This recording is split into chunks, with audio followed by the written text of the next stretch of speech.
Hello guys, welcome back to my new blog. আশা করি তোমরা সবাই ভালো আছো।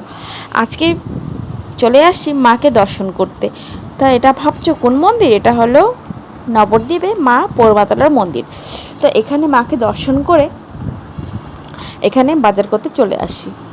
যেহেতু কালকে বিশ্বকর্মা পুজো, তাই আর কি এখানে আমাদের বাড়িতে বিশ্বকর্মা আর লক্ষ্মী পুজো একদিনের বাজার, তাই আর কি বেশি দেরি না করে ফল বাজার করতে চলে আসছি। দেখো আমাদের বাড়িতে রান্না হয় না, তাই আর কি ওখানে খিচুড়ি টিচুড়ি বানানো হয় না। এখানেই ফল বাজার করতে এসে দেখি এখানে একটা কি সুন্দর বিশ্বকর্মা ঠাকুরকে নিয়ে যাচ্ছে। দেখো ঠাকুরটা দেখে বেশ ভালো লাগলো, তাই আর কি তোমাদের সাথে শেয়ার করলাম।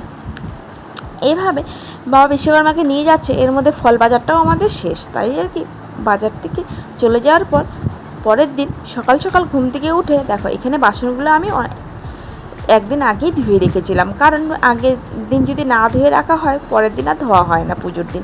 তাই আর কি এখানে যা যা বাসনপত্র রাখছে সব কিছু গুটিয়ে নিলাম, যেগুলো যেগুলো দরকার। আর তারপর যেটা ধোয়া বাকি ছিল সেগুলো আমি বেসিনে ধুয়ে নিলাম। এরপর ঠাকুরঘর থেকে যেগুলো বাসনপত্র বের করা দরকার ছিল সেগুলো বাসনপত্রটা বের করে নিলাম।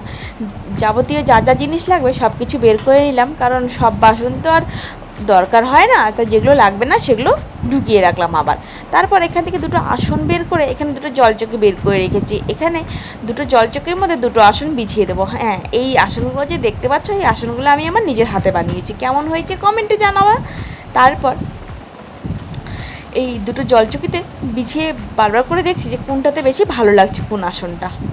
তো দুটো দেখো আমি এইভাবে এই পাশ আর ও পাশ করছি, এইভাবে করে বিশ্বকর্মা বাবাকে বসিয়ে নিলাম। দেখছি এটাও কোন সাইডে বসাতে পারে ভালো লাগবে, তাই আর কি একবার এই সাইড একবার ও সাইড করছি। আর কাজ না থাকলে কি করা যায় বলো। তারপর এখানে একটা মালা পরিয়ে নিলাম বাবা বিশ্বকর্মাকে। মালা পরিয়ে নেওয়ার পর এই সাইডে আবারও বিশ্বকর্মা ঠাকুরকে বসিয়ে দিয়ে সব কিছু এই সাইডটা রেডি করে নিয়ে এক সাইডে ফলগুলো ধুতে চলে গেলাম। ফলগুলো ধুয়ে আমি ফলগুলো এখানে কিছুক্ষণের জন্য রেখে দেবো, কারণ ফলগুলো যদি না রাখি জলটা ঝরবে না, তাই আর কি নিচে ঠাকুর ঘরে পড়ে যাওয়ার সম্ভাবনা থাকে। তাই এই সাইডে দেখো বাসনগুলো চারিদিকে ছিটিয়ে আছে। তাই আর কি ভাবছি যে ওগুলোতে এক এক করে গুছাতে হবে। ব্রাহ্মণ আসার কথা আছে 11টার সময়, তাই এর মধ্যে সব কিছু গুছিয়ে নিতে হবে। এরপর এক এক করে আমি প্রথমে পঞ্চপ্রদীপ আর বড় গাছা প্রদীপটা আর ধূপধুনোটা রেডি করে নিলাম। এই সাইডে সব কিছু দেখো এইগুলোই কাজ আগে সবার আগে করতে হয়, কারণ হচ্ছে এই ভালো করে যদি তেল যদি না দিয়ে রাখি এই পড়লে পরেও বোঝা যায় না। তাই আর কি এটা আগে ভালো করে এক সাইডে রেডি করে রেখে আলপনা দিয়ে দিলাম। আলপনা দেওয়া হয়ে গেল। আলপনাটা তোমাদের সাথে শেয়ার করতে পারিনি, যতটুকু পেরেছি তোমাদেরকে আমি দিলাম, কারণ হাতে অনেকটা সময় কম। আর এই সাইডে ছাদে এসে দেখি শাশুড়ি মা এগুলো নিয়ে বসে। দেখো এগুলো হচ্ছে ছোটো ছোটো, তোমরা ভাবছো যে এগুলো কী জিনিস, এগুলো হচ্ছে অনেক বছরকার মানে আমার শ্বশুরের আমলের জিনিস এগুলো।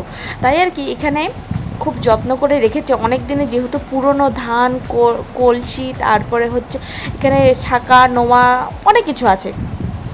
তোমাদেরকে এটাও অন্য দিন দেখাবো। তো এটা বছরে একবারই বের করা হয়, তাই আর কি তোমাদেরকে যতটুকু পেরেছি শেয়ার করলাম। আর এইভাবে সব কিছু এখানে অনেক কিছু আছে, পেঁচা আছে, অনেকে যাদের বাড়িতে নাকি বিশ্বকর্মা লক্ষ্মী পুজো একদিনে হয়, যারা নাকি মানে ঘটি, তারা বলতে পারবে যে এই পুজোটা মানে কেমন হয়। যারা যারা জানে তারা কমেন্ট করো। আর তারপর এই সাইডে এক এক করে সব কিছু বিছিয়ে নিলাম। আর এই সাইডে দেখো ব্রাহ্মণ চলে আসে। এই সাইডে আমার সব কিছু রেডিও হয়ে গেছে পুজোর। তারপরে এখানে আমার শাশুড়ি মা এই সাইডে বসে ব্রাহ্মণ পুজো করছে, এখানে বসে বসে দেখছে। তাই আমি একটু ছোট্ট করে একটা ভিডিও ফটো করে নিলাম, যাতে শেয়ার করতে পারি। দেখো ব্রাহ্মণ এই সাইডে পুজো করছে। এইভাবে পুজোগুলো একদম কমপ্লিট হয়ে গেল। আর আস্তে আস্তে এই পুজোতে উন্না, আমাদের যে বিয়ের উন্না হয় সেই উন্না দিয়ে ঢাকা থাকে।